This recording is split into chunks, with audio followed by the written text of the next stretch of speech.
Assalamualaikum warahmatullahi wabarakatuh. Innal hamdalillah nahmaduhu wa nasta'inuhu wa nastaghfiruh wa na'udzu billahi min syururi anfusina wa min sayyiati a'malina. May yahdihillahu fala mudhillalah wa may yudlil fala hadiyalah. Asyhadu an la ilaha illallah wahdahu la syarikalah wa asyhadu anna Muhammadan abduhu wa rasuluh.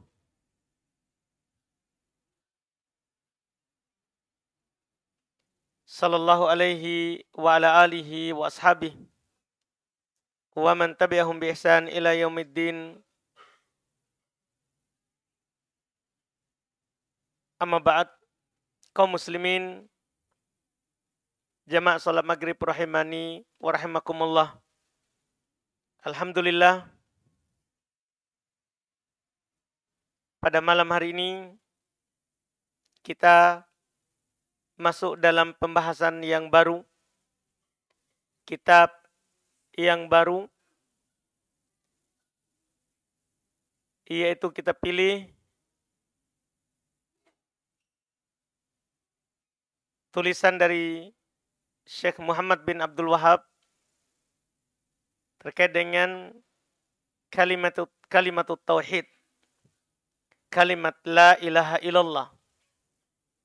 Ini tulisan yang pendek sekali, mungkin kita akan mengambil hanya 3 atau 4 kali pertemuan.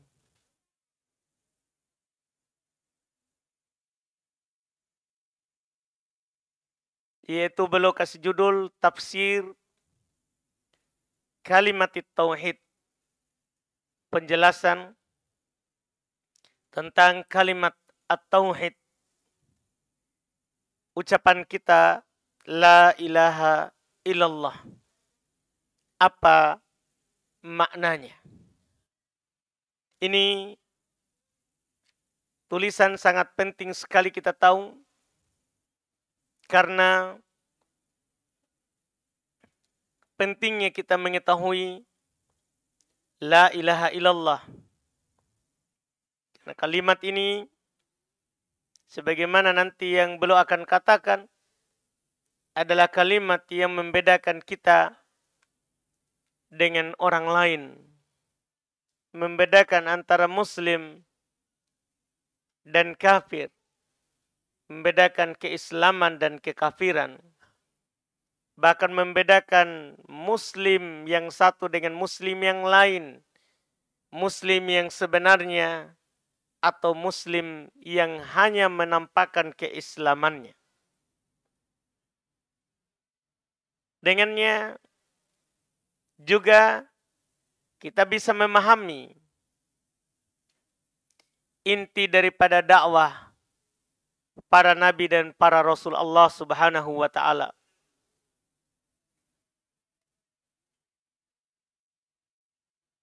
Juga dengannya nanti kita bisa mengetahui salahnya makna la ilaha illallah yang banyak tersebar di tengah-tengah kita. Karena orang-orang sesat, mulai dari orang-orang Jahmiyah, Mu'tazilah, bahkan sampai di kita sekarang ini, di kalangan hizbiyin, ikhwan al-muflisin, ikhwan al-muslimin, yang menurutnya mereka mengajak orang kepada Islam, tapi kesalahan dasar mereka adalah salah dalam memaknakan la ilaha illallah. Artinya, ini menunjukkan penting sekali kita paham dan kita tahu apa arti ucapan kita la ilaha illallah. Tulisan ini berdasarkan pertanyaan yang ditanyakan kepada Syekh Muhammad bin Abdul Wahab terkait dengan makna la ilaha illallah, dan beliau jawab dengan jawaban yang pendek dan alhamdulillah manfaatnya sangat banyak untuk kita sebagai seorang muslim. Kata beliau, Bismillahirrahmanirrahim. Seperti biasa, Syekh Muhammad selalu memulai bukunya dan tulisannya dengan basmalah. Sudah beberapa kali kita katakan, seperti waktu kita membaca awal kitab Thalathatul Usul, kemudian kita sudah buka lagi Qawaidul Arba, semuanya beliau awali dengan basmalah. Tentunya untuk mencontoh Quran, mencontoh Nabi, dan mencontoh para penulis sebelum beliau. Beliau berkata, Su'ila Syekh Muhammad bin Abdul Wahab rahimahullah. Syekh Muhammad bin Abdul Wahab rahimahullah pernah ditanya, an makna la ilaha illallah, tentang makna la ilaha illallah.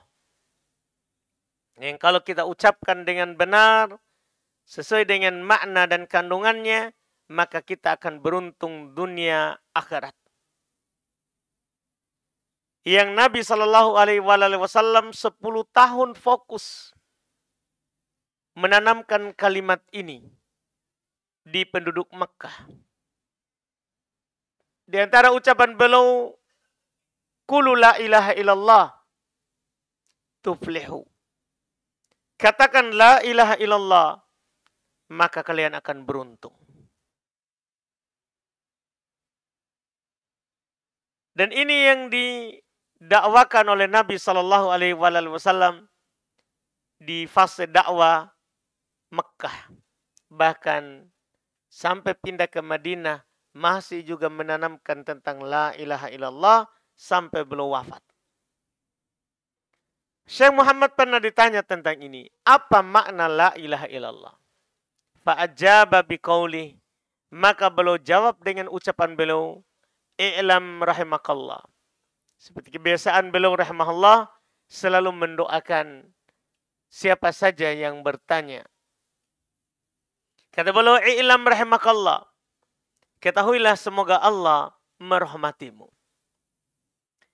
Anna hadhil kalimah, bahwa kalimat ini, itu kalimat la ilaha illallah, hiyal fariqatu bainal kufri wal islam. Itulah pembeda antara kekafiran dan keislaman. Nabi Sallallahu Alaihi Wasallam dalam hadits riwayat Imam Al-Bukhari dan Imam Muslim, beliau berkata, umirtu an uqatilan nas hatta yaqulu la ilaha illallah. Fa idza qaluha asamu minni dima'ahum wa amwalahum illa bihaqqiha wa hisabuhum 'ala Allah. Kata Nabi, saya diperintahkan oleh Allah untuk memerangi manusia sampai mereka berkata la ilaha illallah. Kalau mereka sudah ucapkan itu, maka terjaga darahnya, terjaga hartanya, darahnya tidak boleh ditumpahkan. Artinya dia sudah muslim, bukan lagi orang kafir. Hartanya juga terjaga kecuali dengan haknya. Dan hisab mereka atas Allah Subhanahu wa ta'ala. Ini adalah kalimat membedakan antara kekafiran dan keislaman. Seluruh para nabi dan para rasul mengingatkan kaum mereka terhadap kalimat ini.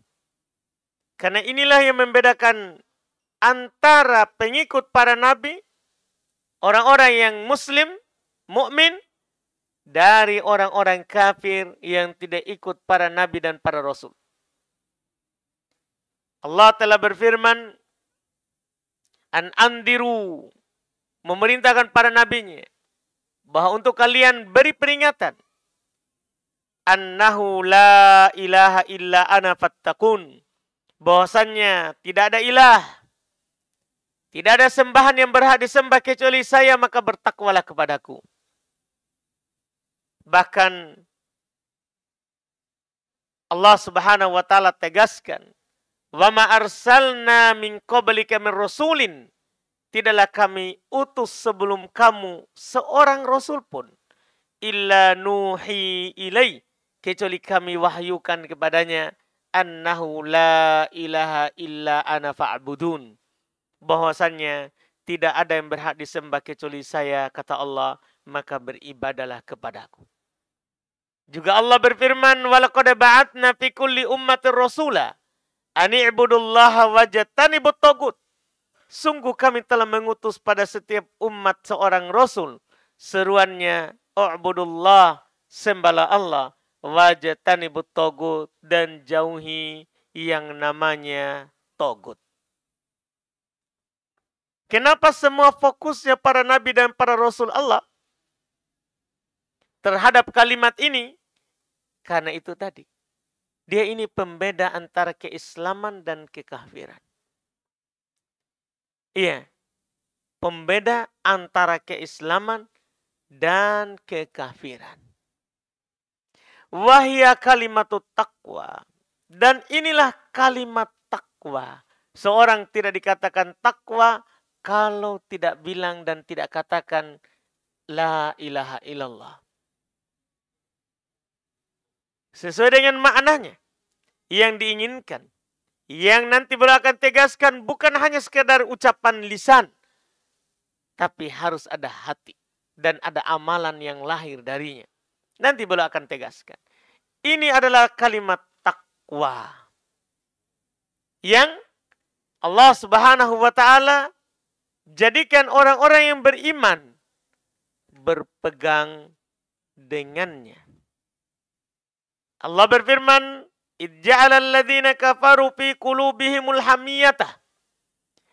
hamiyatal jahiliyah, fa anzalallahu sakinatahu ala rasulihi wa alal mu'minin wa alzamahum kalimatat taqwa.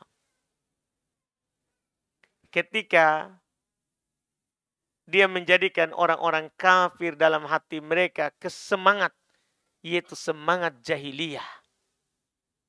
Semangat di atas kebodohan.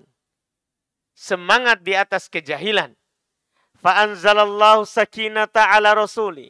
Maka Allah menurunkan ketenangan kepada Rasulnya. Wa alal mu'minin, dan kepada orang-orang yang beriman. Wa alzamahum kalimatat taqwa. Dan Allah selalu menyertai mereka dengan kalimat takwa. Kata para ulama tafsir, kalimat takwa hiya la ilaha illallah. Dia adalah la ilaha illallah. Kenapa dinamakan kalimat takwa la ilaha illallah? Karena siapa yang mengucapkannya maka akan melindunginya dari neraka dan memasukkannya ke dalam surga. Makanya dia dinamakan kalimat takwa. Karena takwa maknanya adalah apa?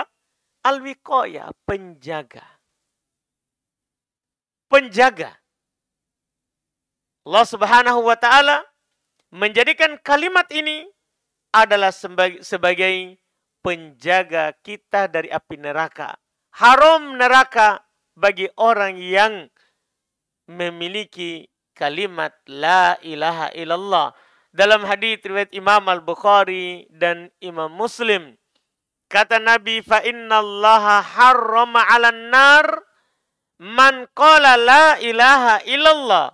Sesungguhnya Allah mengharamkan neraka orang yang mengatakan la ilaha illallah, yabtagi bidzalika wajh Allah, yang diharapkan dengan ucapannya itu wajah Allah, yaitu ikhlas.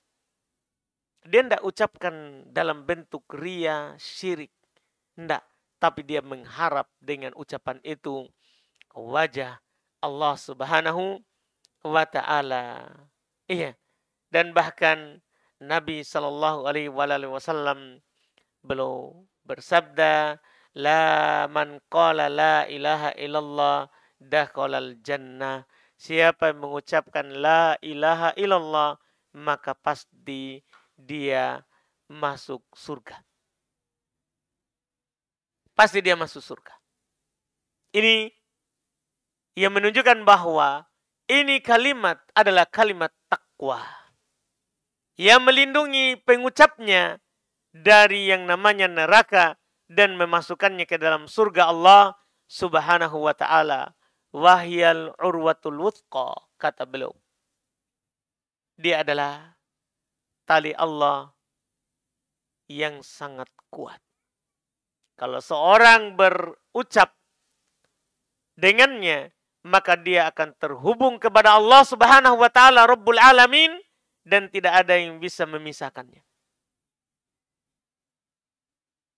Kata Allah, "Faman yakfur bit-taghut wa yu'min billah." Siapa yang kafir terhadap tagut. Ini makna la ilaha. La ilah. Ini namanya kafir dengan tagut. Nanti akan dijelaskan.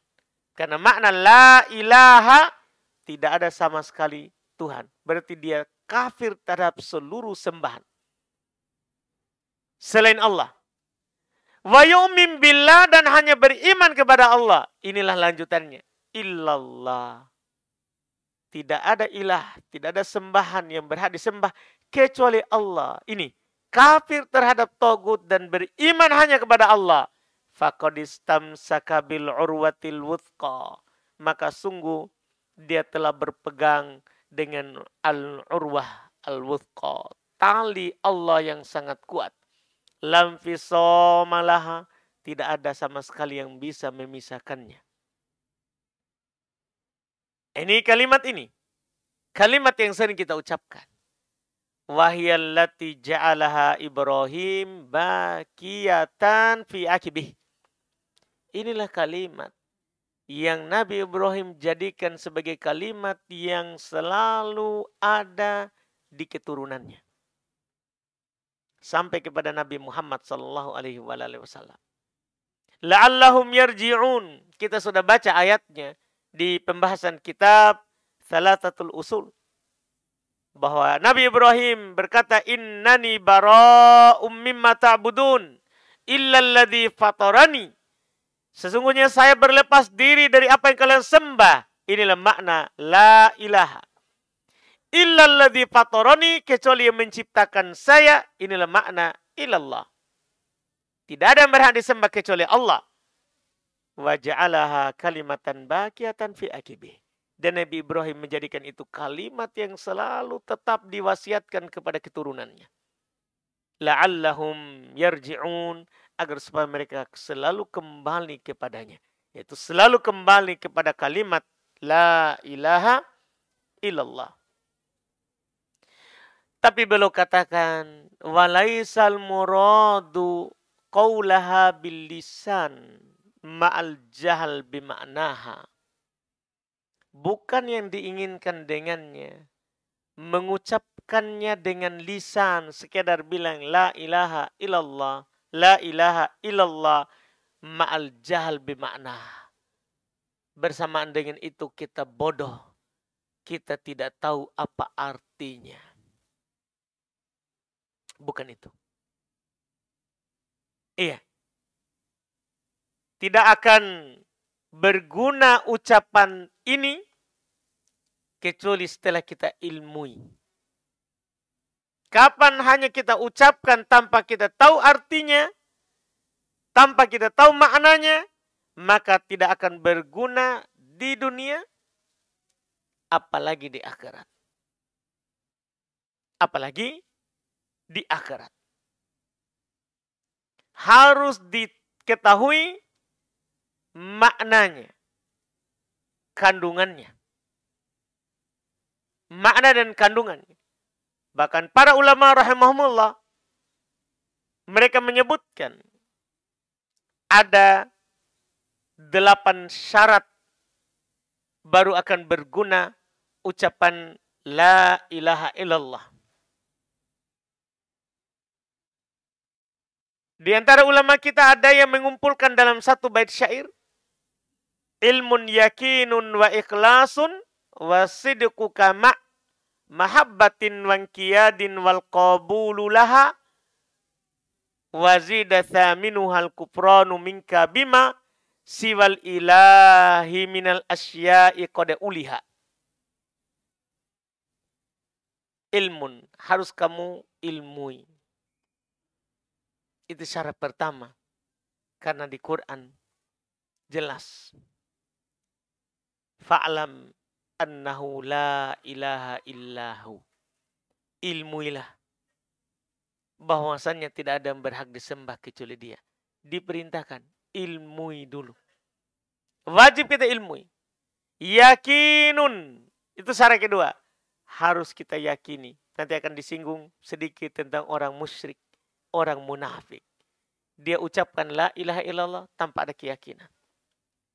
Mereka berada di neraka paling bawah. Bahkan di bawahnya orang kafir. Sementara beliau akan sebutkan. Harus ada keyakinan dalam hati. Wa ikhlasun. Harus ada keikhlasan. Tadi kita sudah sampaikan hadits. Ya batagi bidzalika wajah Allah. Harus kita ucapkan mengharap wajah Allah. Iya, ikhlas. Wasidqu kama. Dan harus kita benarkan. Tidak boleh kita dustakan. Tidak boleh kita dustakan. Harus kita benarkan. Apa yang kita ucapkan. Syarat berikutnya mahabbah. Kita harus cinta. Nanti kita akan sebutkan ayatnya ketika sudah datang pembahasannya. Harus ada kecintaan terhadap kalimat la ilaha illallah. Dan benci kepada yang bertentangan dengan la ilaha illallah. Wangkiyat. Harus kita tunduk. Ketika kita mengatakan la ilaha illallah, kita harus tunduk bahwasannya tidak ada yang berhak disembah kecuali Dia. Hanya tunduk kepadanya. Wal qabul, kita harus terima. Iya. Kita harus terima. Kapan kita hanya ucapkan tidak terima kandungannya? Percuma juga. Wazidu thaminuha, dan mereka tambah syarat ke-8. Itu sudah 7 ya. Al-kufron minka bima.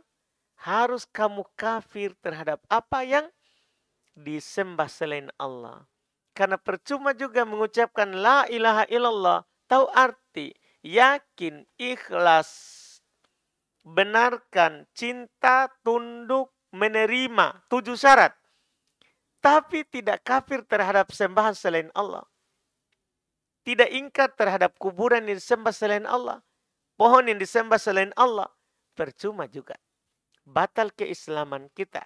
Sebagaimana nanti kita akan baca kitab Nawaqidul Islam. Pembatal-pembatal keislaman. Iya. Ini syaratnya. Makanya beliau tegaskan. Tidak cukup kita hanya bilang dan katakan dengan lisan. Ma'al jahal bima'nah. Bersamaan dengan itu kita bodoh. Kita tidak paham artinya. Kita tidak paham artinya. Iya. Tidak cukup itu. Karena kita diperintahkan. Kita diwajibkan. Untuk mengilmui la ilaha illallah. Iya. Kita diperintahkan. Dan ini adalah fardu ain. Kewajiban ain. Setiap dari kita wajib paham apa yang kita ucapkan. Wajib paham apa yang kita katakan. Iya. Kalau tidak paham, maka perhatikan setelahnya. Fa innal munafikina yaqulunaha. Sesungguhnya orang munafik mengucapkannya. Orang munafik mengucapkannya. Tahu orang munafik? Orang yang menampakkan keislaman dan menyembunyikan kekafiran. Dan ini sudah ada di zaman Nabi. Khususnya setelah terjadi perang Badar.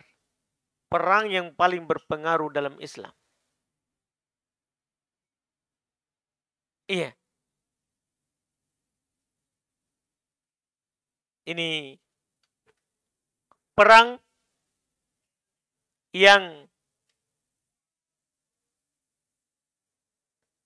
menjadi sejarah awal bahwa Islam itu kuat dan Islam itulah yang benar. Kenapa? Karena Nabi melawan Quraisy. Orang Mekah, Quraisy. Yang mana orang-orang Quraisy itu tidak pernah kalah dalam perang. Bahkan bukanlah hanya tidak kalah. Orang yang mau datang menyerang mereka di Makkah itu tidak pernah sampai. Kita dengar cerita Ashabul Fil. Yang diceritakan itu di Quran. Kita mungkin sudah hafal semua ayatnya. Terkait dengan Ashabul Fil. Itu di tahun kelahiran Nabi. Terjadi pengiriman pasukan dari arah Yaman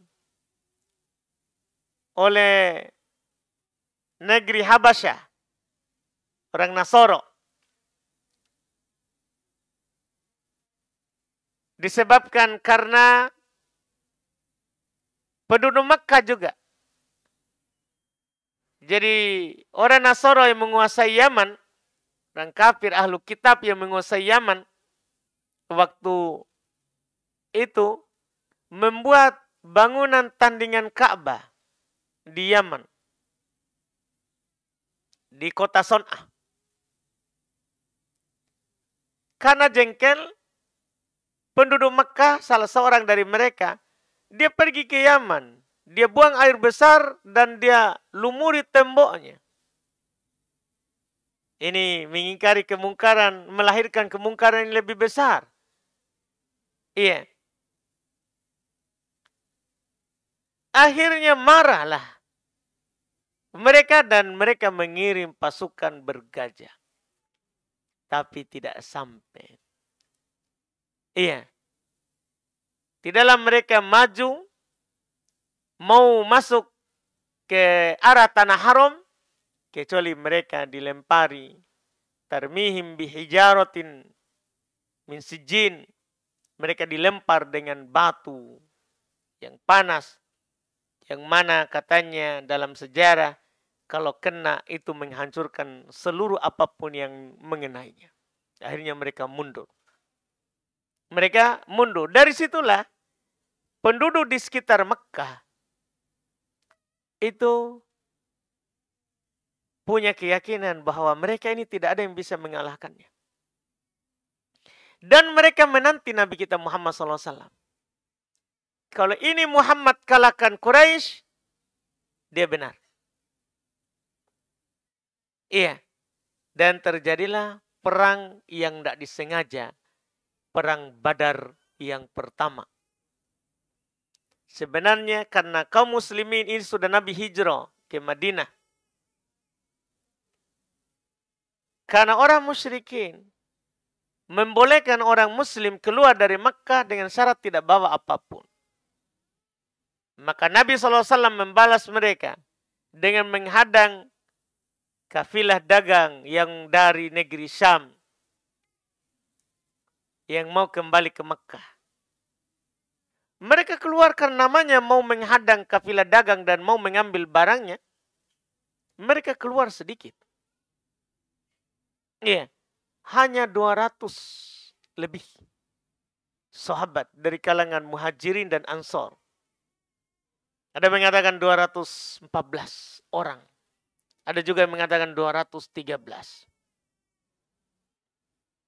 Mereka keluar, tidak disangka akan perang besar itu. Sampai beritanya di musyrik Mekah, orang-orang Quraisy, mereka langsung keluar dengan pasukannya.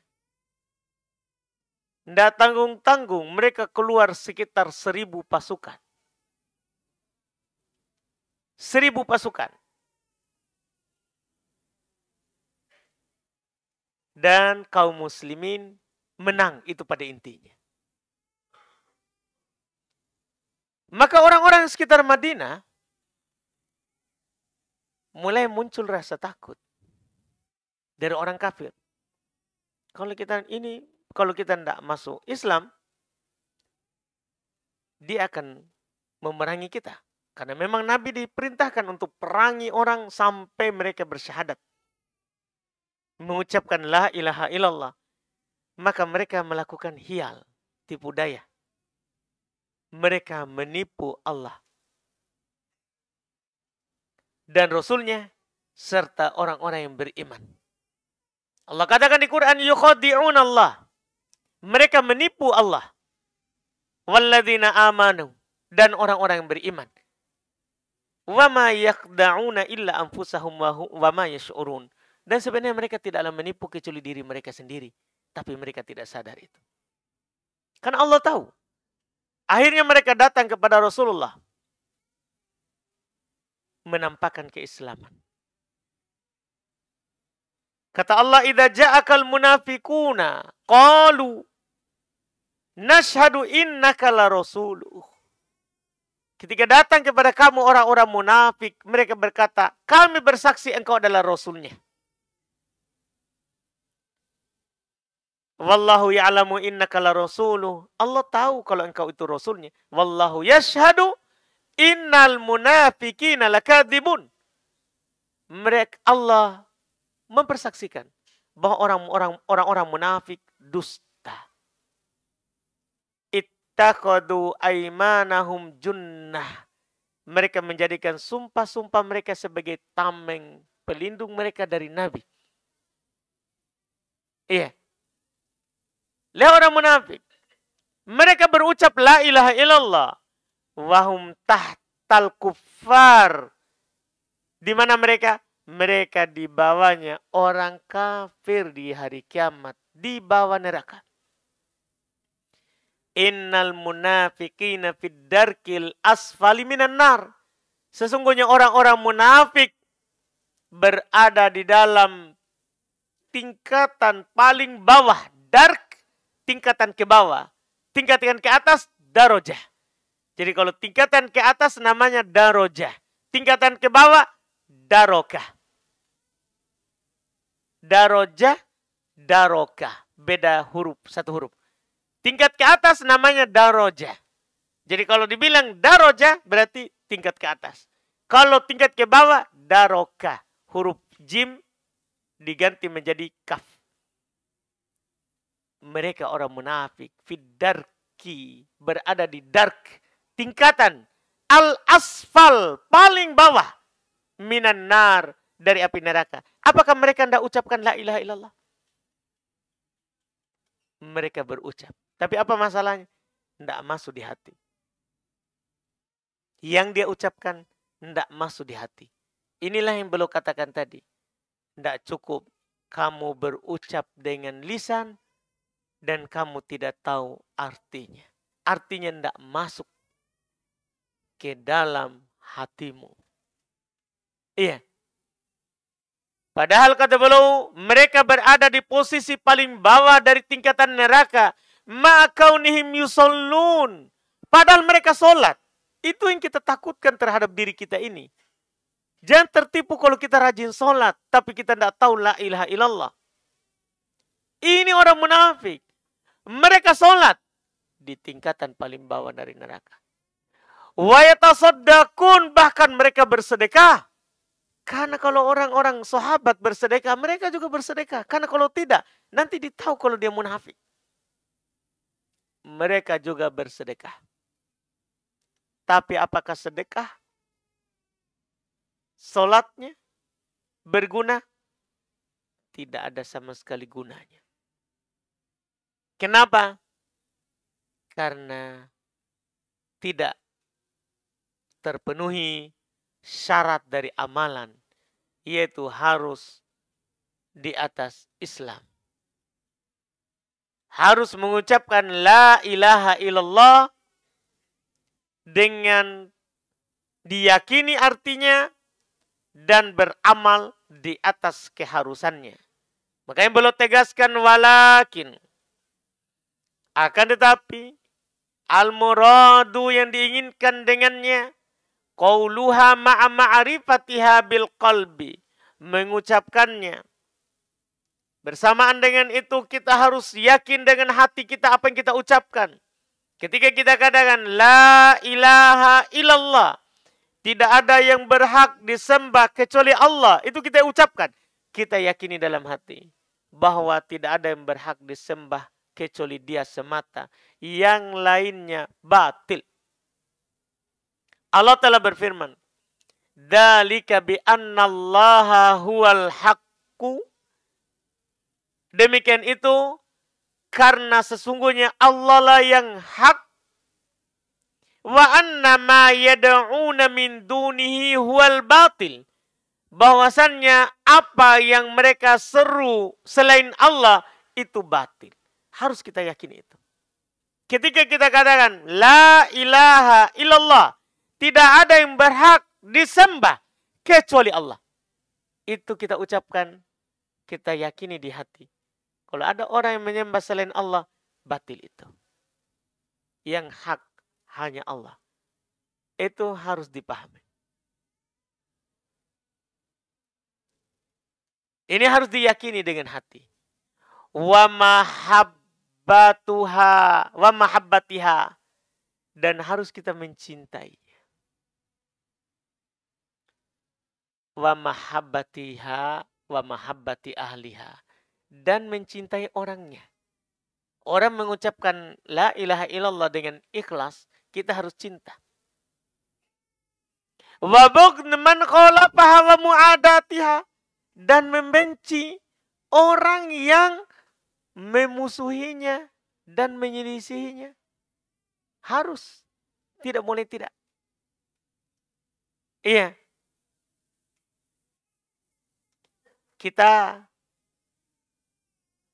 bisa baca surat yang namanya surat Al-Mumtahanah. Ujian. Iya. Surat ujian. Kita ini muslim yang sesungguhnya, atau kita hanya sekedar lisan, atau kita penampilan hanya bajuta muslim. Songkota. Selalu kita pakai songkok. Songkok hitam. Yang menunjukkan kita muslim. Islam bukan penampilan. Tapi ada namanya ujian kita benar atau tidak. Kita bisa baca surat Al-Mumtahanah itu di juz 28. Jadi di awal ayat, di awal surat, ayat pertama, Allah katakan, "Ya ayyuhalladzina amanu la tattakhidu aduwi wa aduwakum awliya'a tulkuna ilaihim bil mawaddah." Hai orang-orang beriman, jangan kamu menjadikan musuhku dan musuhmu menjadi teman-teman setia. Iya. Yang kamu cintai mereka. Itu di awal surat. Artinya gini, kalau kita memang muslim yang benar, tidak mungkin kita menjadikan musuh Allah, orang kafir, sebagai teman kita. Yang kita berbahagia dengan kebahagiaannya. Yang kita berhari raya dengan hari rayanya. Tidak mungkin. Itu menunjukkan kita tidak paham la ilaha illallah. Kita tidak paham la ilaha illallah. Allah sudah katakan, wa qad kafaru bima ja'akum minal haq. Kenapa kalian cintai mereka? Mereka telah kafir terhadap apa yang datang kepada kalian berupa kebenaran. Yukhrijuna rasula wa iyyakum an tu'minu billahi rabbikum. Masa kita harus cinta kepada orang yang mengusir Rasul kita. Iya. Yang mereka telah kafir kepada Allah Subhanahu wa taala Rabb kita. Setelah itu, di ayat keempat, Allah jelaskan sebagai contoh. Dan ini harus sikap kita di atas itu. Qad kanat lakum uswatun hasanatun fi Ibrahim walladina ma'ah. Ini Allah berbicara kepada kita orang Islam. Inilah contoh sikap yang harus kita lakukan.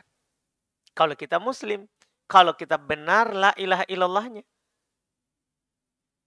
Sungguh kata Allah, telah ada bagi kalian Muslim.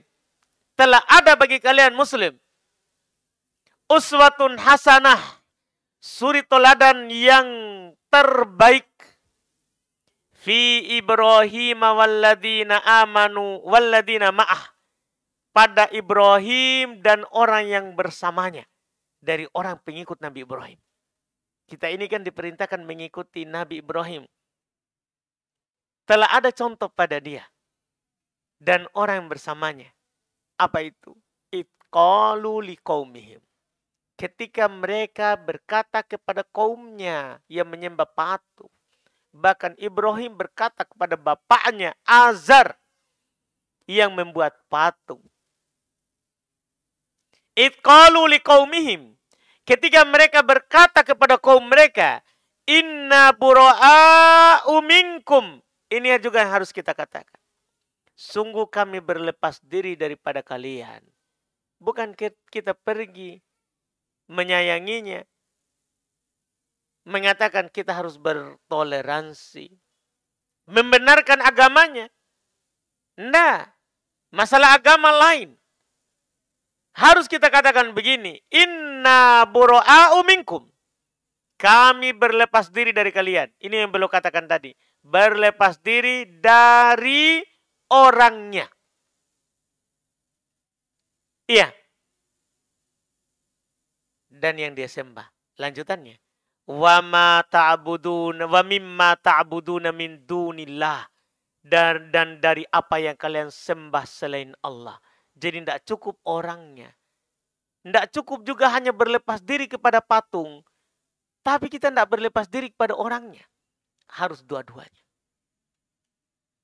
Wa mimma ta'buduna min dunillah. Dan dari apapun yang kalian sembah selain Allah. Apapun itu. Kafarna bikum. Kami kafir terhadap kalian. Wabada bainana wa bainakumul adawatu wal bagda'u abadan.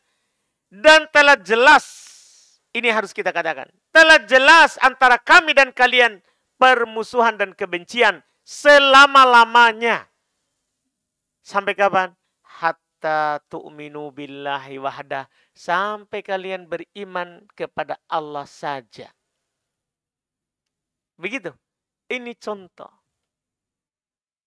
Ini contoh yang harus kita katakan. Iya, yang harus kita ucapkan. Iya. Dan mengenai Nabi kita, Masya Allah, kita bisa baca di ayat ke-6 dari surat itu sendiri. Laqad kana lakum fihim uswatun hasanatun liman kana yarjullaha wal yawmal akhir.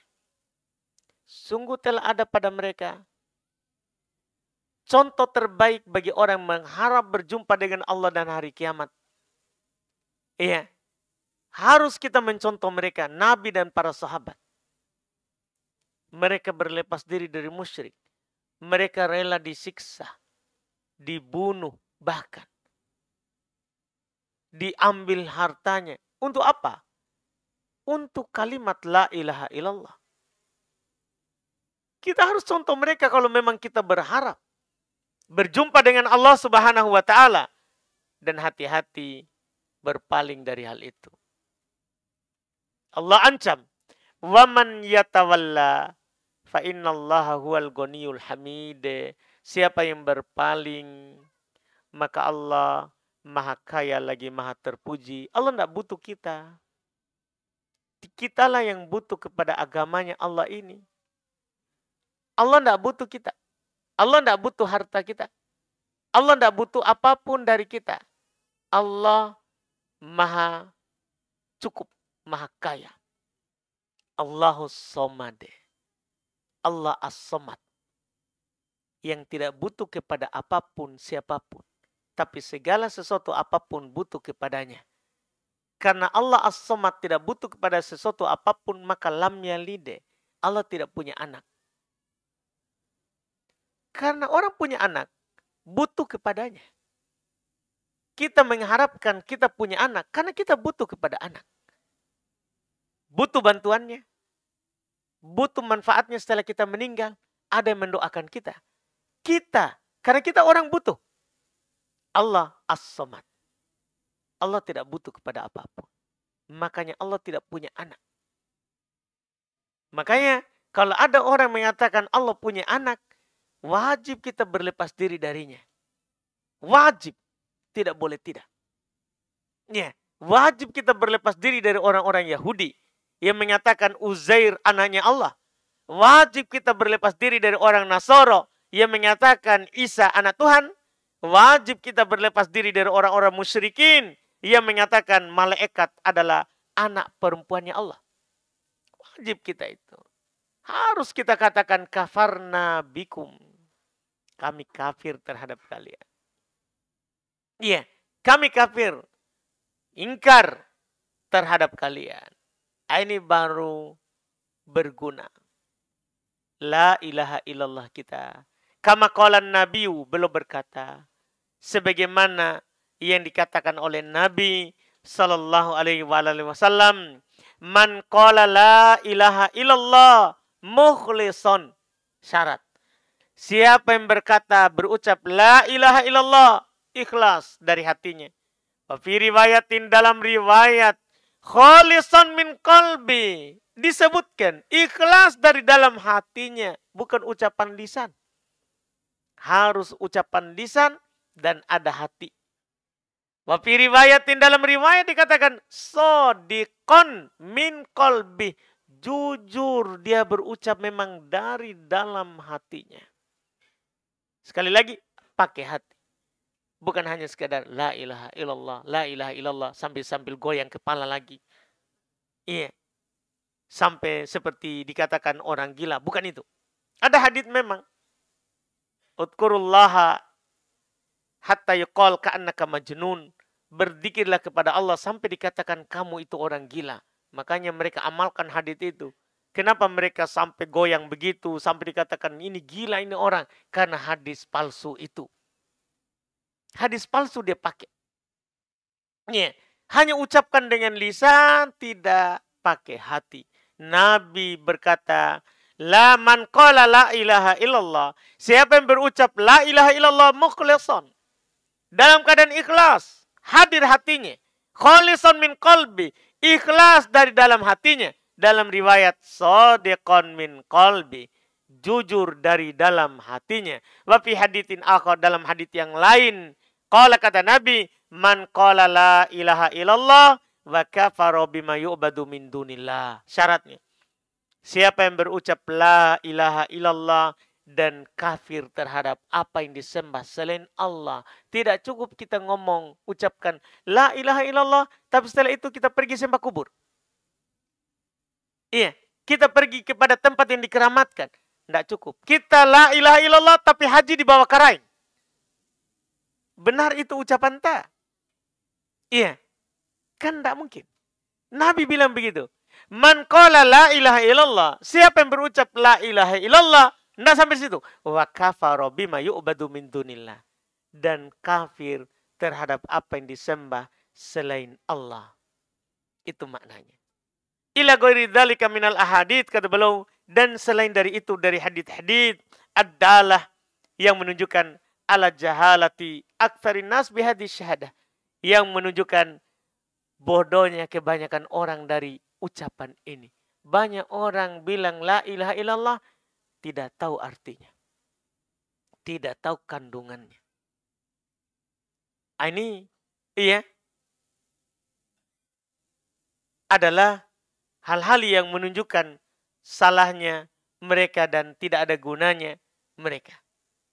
Yang mereka ucapkan tanpa tahu artinya. Sampai sini dulu di pertemuan pertama ini. Setelahnya nanti beliau akan sebutkan kandungan dari kalimat La ilaha illallah. Kita adzan dulu. Alhamdulillah. Baik, kita lanjut di tanya jawab. Di sini ada pertanyaan, apa Ustadz? Kitab yang kita pakai syarah Syekh siapa? Ini yang saya pegang syarah Syekh Shalih Al-Fauzan. Syarahnya Syekh Shalih Al-Fauzan hafizahullahu ta'ala.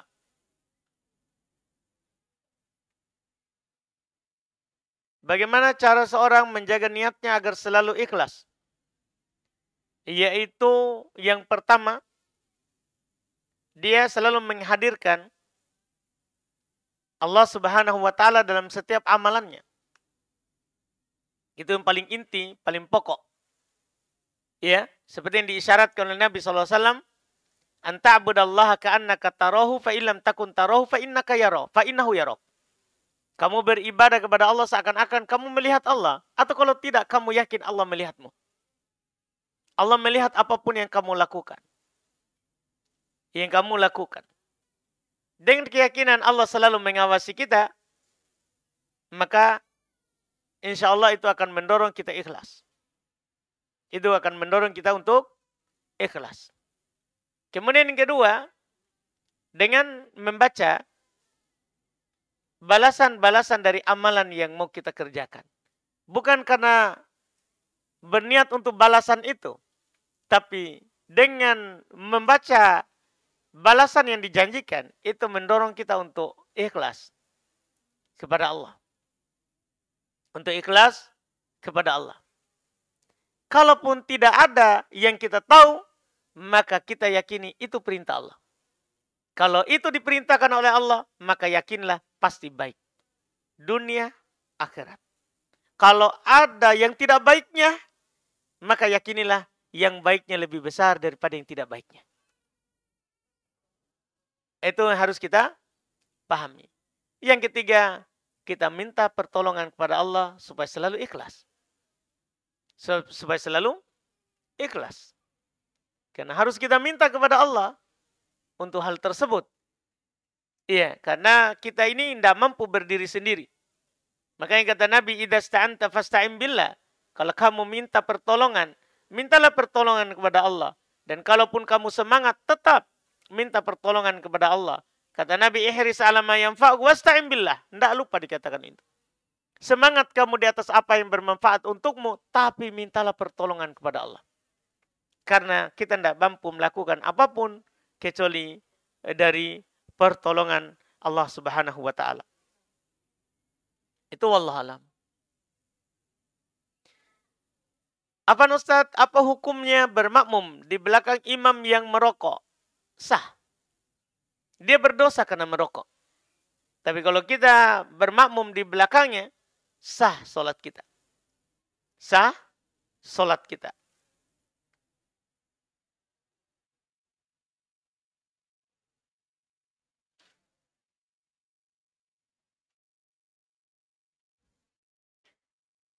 Afan bertanya Ustadz, apakah mendatangi sandro termasuk syirik meskipun tidak ada ritual-ritualnya seperti ayam dan pisang?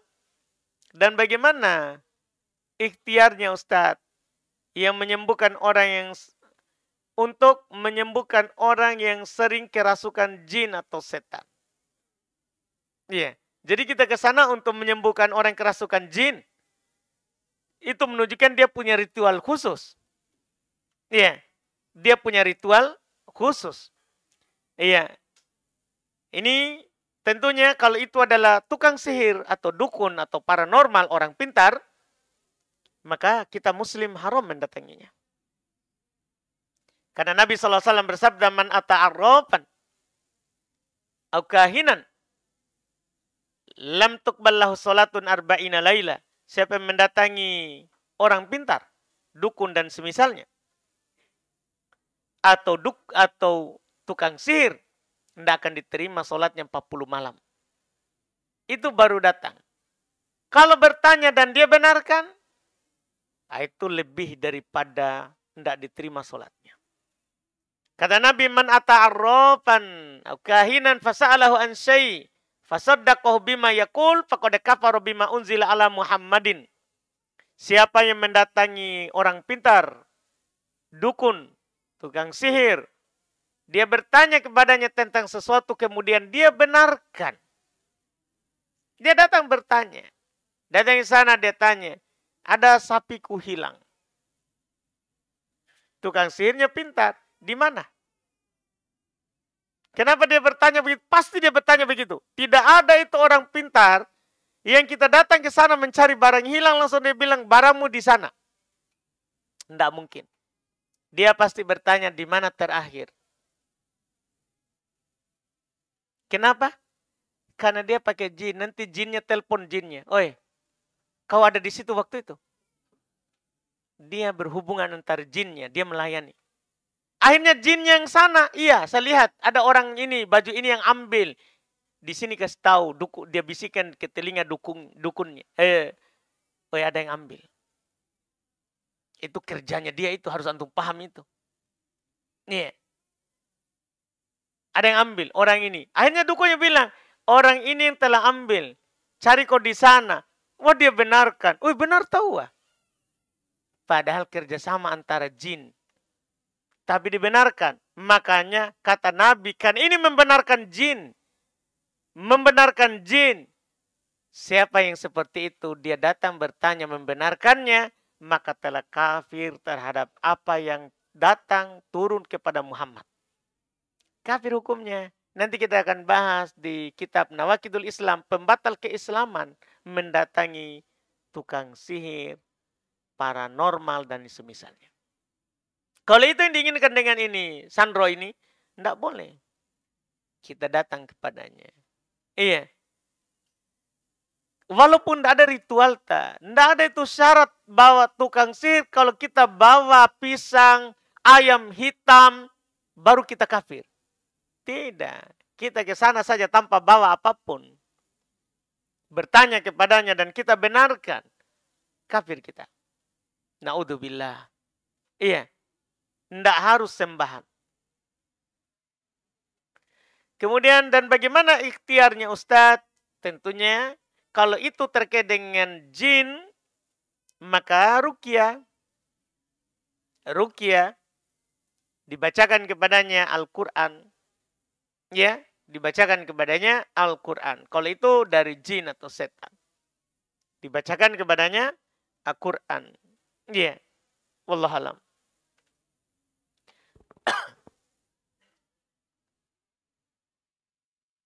Apakah boleh menggunakan uang salah transfer di rekening? Tunggu dulu. Selama setahun. Karena itu kan dianggap sebagai barang temuan. Kalau tidak ditahu siapa yang transfer, dan tidak usah ke bank. Karena nanti kan dia kalau salah transfer, dia akan tarik kembali. Dia akan tarik kembali. Iya. Makanya kita tunggu. Jangan dipakai. Sampai kapan? Sampai setahun. Kalau kita tidak kenal. Kalau kita kenal juga orang salah transfer. Tanya makin. Kan ada namanya di situ. Kan walaupun salah transfer kita tahu. Dari rekening siapa. Kita bisa cek. Di rekening tak. Tapi kalau kita tidak tahu. Maka kita tunggu setahun. Dengan syarat kalau itu bernilai. Biasanya orang akan cari kembali kalau salah kirim. Kalau tidak ada nilainya salah kirim 2.000. Langsung maki saja. Iya, tapi kalau bernilai, maka kita tunggu setahun. Kita tunggu setahun. Iya. Kalau dia ambil kembali, alhamdulillah. Kalau tidak, maka itu halal untuk kita pakai. Halal untuk kita pakai. Iya. Ini yang harus kita pahami karena dia masuk di barang temuan. Masuk di barang temuan. Karena kita tiba-tiba temukan di mana? Di rekening. Dan kalau orang itu merasa nanti, apakah nanti disampaikan oleh orang yang dia kirimkan, ternyata tidak sampai, dia akan cek kembali, gimana itu. Dia bisa ke bank, dan dia bisa katakan bahwa saya salah kirim. Dan bank bisa ambil kembali dan dia kirim ke orang yang tepat. Saya pernah begitu, alhamdulillah, waktu di Yaman, tiba-tiba rekening banyak isinya. Kenapa banyak uang ini? Sudah, saya tidak ganggu. Dicek lagi, kenapa tidak ada nih? Alhamdulillah. Iya. Itu uangnya orang. Uangnya orang. Tapi ada juga teman satu lagi. Teman satu tiba-tiba masuk. Bukan main, dia waktu itu bilang, Ustadz, teman di Yaman juga. Ada uang di rekeningku 25 juta. Tunggu Mi saja. Karena saya juga pernah begitu, ternyata hilang langsung. Iya. Dia tunggu-tunggu, ternyata tidak diambil-ambil. Sudah, setelah setahun, halal, ayo Mi acara. Iya, kan sudah halal kalau sudah begitu. Sudah halal. Jadi begitu maksudnya. Jadi kita tunggu, nanti kalau orangnya ini, iya. Kadang juga tidak salah, siapa tahu tidak salah kirim. Dia mau kasih kita. Iya, cuman kita tidak dikonfirmasi, akhirnya kita bilang salah kirim ini. Makanya tunggu saja. Tunggu saja. Wallahualam. Di sini terus di sini tadi kan apakah boleh menggunakan? Boleh, tapi tunggu setahun. Tunggu setahun. Misalkan nanti di sini katanya pembeli, misalkan pembeli lebih transfer uangnya. Kenapa contoh tak salah? Ini bukan. Gimana ini? Misalkan pembeli lebih transferan uangnya, terus sudah pergi orangnya. Berarti kita tahu orangnya. Aduh, bukan barang temuan ini. Panjangnya saya jelaskan. Ternyata kita tahu, Ji. Aduh, kecewa penonton kalau begini. Iya, kalau kita tahu, Ji, kita tunggu orangnya. Pembeli tadi. Iya, kita tunggu orangnya saja. Kalau kita tidak tahu di mana tinggalnya. Kalau kita tahu tempat tinggalnya, kita pergi cari tahu. Pak, saya lebih transferan tak? Iya. Atau saat kita masuk, langsung memang bilang lebih. Biar halal atau tidak. Supaya jelas, jangan pura-pura tidak tahu kalau lebih. Iya. Jangan, tidak boleh. Tidak dibolehkan. Iya. Kita kasih tahu. Apakah uangnya ini diinfakkan atau boleh digunakan? Kalau kita tahu orangnya tadi, tanya dulu. Jangan sampai dia ternyata, salah kak. Kita sudah infakkan, tidak boleh kita bilang, sudah kau infakkan. Kasih ki. Kalau kita infakkan, kita ganti. Kita ganti infaknya, kita dapat pahala. Dia harus ambil uangnya. Iya. Bismillah Ustaz, biasanya saya tidur jam 01.00 pagi dini hari. Apakah boleh sholat tahajud tanpa tidur? Tidak dinamakan sholat tahajud. Boleh sholat malam. Itu namanya sholat malam.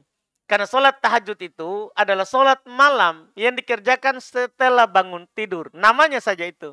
Dan itu namanya sudah sholat tahajud itu. Cuman tidak dinamakan sholat tahajud. Karena itu nama khusus untuk sholat setelah bangun tidur. Sebagaimana kalau kita sholat malam dan kita sholatnya ganjil. Namanya sholat malam dan sholat witir. Jadi sholat tahajud itu sholat malam.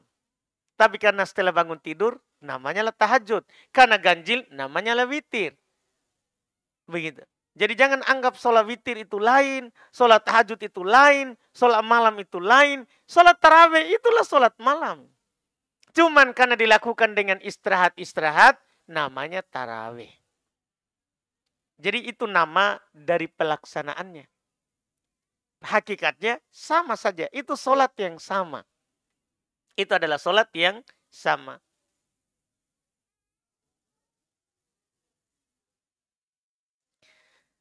Ketika mama saya menelpon, kadang saya tidak angkat. Karena biasa mood saya lagi kurang baik. Saya takut ketika saya menjawab teleponnya, ada perkataan saya atau penolakan saya ketika mama menyuruhku. Jadi nanti moodku bagus, baru menelpon kembali mama saya. Apakah itu dibolehkan Ustaz? Jangan, diangkat saja dulu. Mood tak bagus atau tidak, usahakan saja bagus. Iya, karena kita diperintahkan untuk melembutkan ucapan kepada orang tua kita. walaupun di saat apapun. Di saat apapun. Jadi angkat saja, perbaiki moodnya. Ya, perbaiki moodnya. Pertanyaan berikutnya. Sekarang kan musim hujan. Apakah sholat bisa dijamak? Jika iya, apakah bisa dijamak setiap hari ketika hujan? Dan apakah ini juga bisa diperuntukkan untuk wanita di rumah? Iya. Jadi hujan termasuk udzur yang boleh menjamak sholat. Dan yang dijamak adalah para ulama sepakat maghrib isya. Dan duhur asar tapi mereka berselisih. Dikarenakan duhur dengan asar jauh jedahnya. Jadi memungkinkan nanti asar sudah tidak hujan. Karena jauh waktunya. Tapi dibolehkan dijamak. Boleh. Walaupun ada kemungkinan nanti akan hujan. Itu akan tidak hujan lagi. Tapi kan boleh kita bangun di atas yang ada sekarang. Yang ada sekarang. Jadi intinya boleh menjamak sholat maghrib isya. Demikian pula duhur asar. Ketika hujan. Ketika hujan. Jamak sempurna. Bagi perempuan boleh tentunya di rumahnya.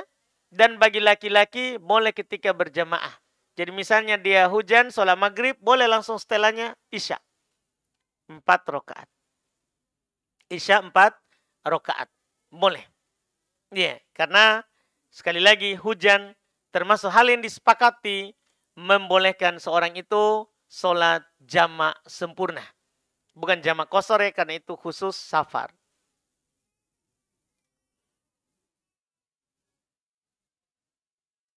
Di sini ada pertanyaan, qadarullah, bapak saya rahimahullah baru saja meninggal. Beliau rahimahullah meninggalkan jatah haji tahun 2025. Saya ingin meminta jatah itu, tapi mama saya juga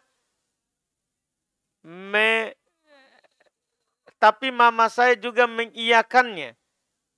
Saya nasihatkan supaya mama boleh berangkat asal mama saya juga menginginkannya. Saya nasihatkan supaya mama boleh berangkat asal dengan mahram. Tetapi mama saya tetap mau berangkat. Pertanyaannya, apakah saya berdosa Ustadz jika tetap melarang mama saya untuk berangkat haji jika tanpa mahram? Kita nasihati saja. Karena yang melarang menahan itu pemerintah. Kita cukup nasihati kalau haji harus pakai mahram. Kalau perempuan. Nasihati saja. Kalau dia tetap lakukan, dia yang tanggung, kita tidak tanggung. Ya, hajinya sah, cuma dia berdosa tanpa mahram. Apabila mama tetap berangkat, apakah saya juga berdosa karena tidak bisa melarang untuk tidak berangkat tanpa mahram? Tidak. Kalau kita sudah nasihati, kita tidak berdosa. Iya. Kalau kita sudah nasihati, kita sudah terangkat dari yang namanya dosa. Wallahualam. Alhamdulillah, kita cukupkan. Subhanak. Ada pertanyaan, ada hadiah. Sebelum saya lupa.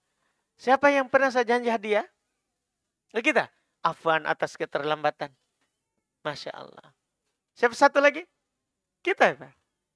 Kita nih. Masya Allah. Alhamdulillah. Ya. Siapa lagi yang saya pernah janji? 2 orang tadi ya? Alhamdulillah. Sudah tertunaikan utang? Alhamdulillah. Kita cukupkan. Subhanakallahumma hamdik. Asyhadu an la ilaha illa anta astaghfiruka wa atubu ilaik. Assalamualaikum warahmatullahi wabarakatuh.